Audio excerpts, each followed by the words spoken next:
CPIS atau Computer Based Information System atau biasa yang dikenal dengan Sistem Informasi Berbasis Komputer adalah sistem pengolahan data menjadi sebuah informasi yang berkualitas dan dipergunakan sebagai alat bantu pengambilan keputusan. CPIS memiliki 3 kegunaan yaitu sebagai pengolah data, informasi, dan keputusan. Yang pertama ada mengolah data. CPIS digunakan untuk mengumpulkan, memanipulasi, dan menyimpan data dalam database. Data ini dapat berasal dari berbagai sumber seperti sistem akuntansi, sistem manajemen, dan lingkungan sekitar. Yang kedua ada informasi. Setelah data dikumpulkan dan diproses, CPIS menghasilkan informasi yang berkualitas bagi pengguna dan berguna bagi pengguna. Informasi ini dapat berupa laporan periodik, laporan khusus, dan visualisasi data. 3. Ada keputusan. Informasi yang dihasilkan oleh CPIS dapat digunakan sebagai alat bantu pengambilan keputusan. Pengguna dapat menganalisis informasi yang diberikan oleh CPIS untuk membuat keputusan yang lebih baik dan lebih akurat. Sistem Informasi Berbasis Komputer atau CPIS memiliki banyak manfaat bagi organisasi dan penggunanya. Berikut adalah beberapa manfaat penggunaan CPIS, antara lain yang pertama, ada time saving. CPIS dapat membantu meningkatkan produktivitas karyawan dengan mempercepat proses kerja dan mengurangi waktu yang dihabiskan untuk tugas-tugas manual.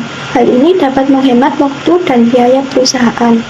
Yang kedua ada cost saving. CPIS dapat membantu mengurangi biaya perusahaan dengan mengurangi waktu yang dihabiskan untuk tugas-tugas manual dan menghindari waktu terbuang dengan pengarsepan kertas. 3. Effectiveness. CPIS dapat membantu meningkatkan kualitas produk atau layanan dengan memberikan informasi yang akurat dan tepat waktu. Hal ini dapat membantu perusahaan untuk memenuhi kebutuhan pelanggan dengan baik.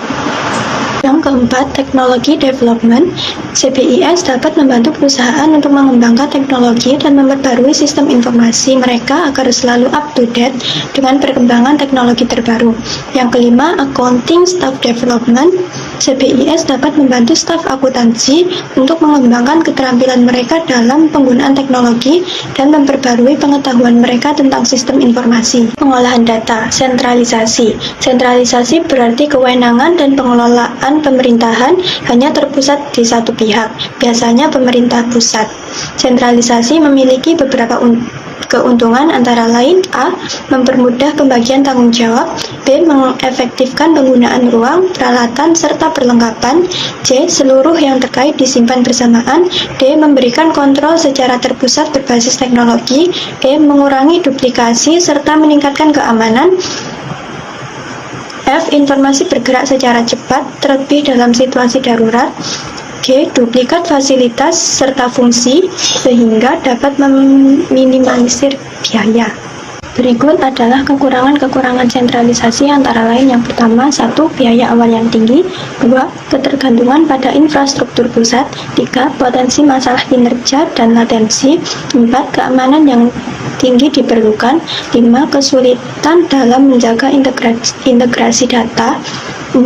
Pengaturan data yang kompleks, 7. Tidak cocok untuk skala besar, 8. Pengambilan keputusan yang mungkin lebih lambat.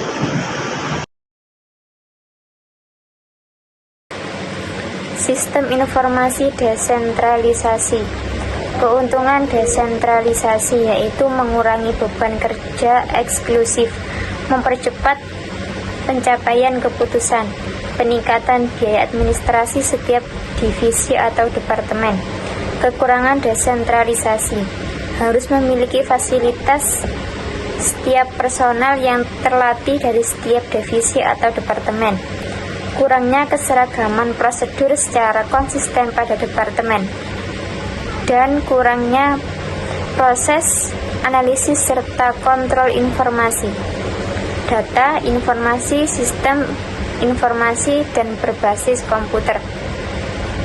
Sistem informasi komputer, subsistem CPIS dibagi menjadi 5, yakni sistem informasi akuntansi, sistem informasi manajemen, sistem pendukung keputusan, automasi kantor, virtual office, serta sistem pakar.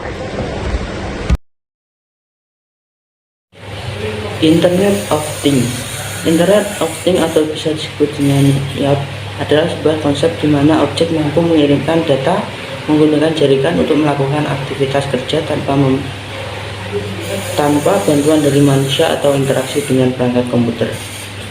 Komponen teknologi pendukung yakni sensor, kecerdasan buatan, koneksi jaringan, perangkat mikro. Contoh penerapan IoT adalah yang pertama transportasi, kedua smart city, yang ketiga kesehatan, yang keempat energi.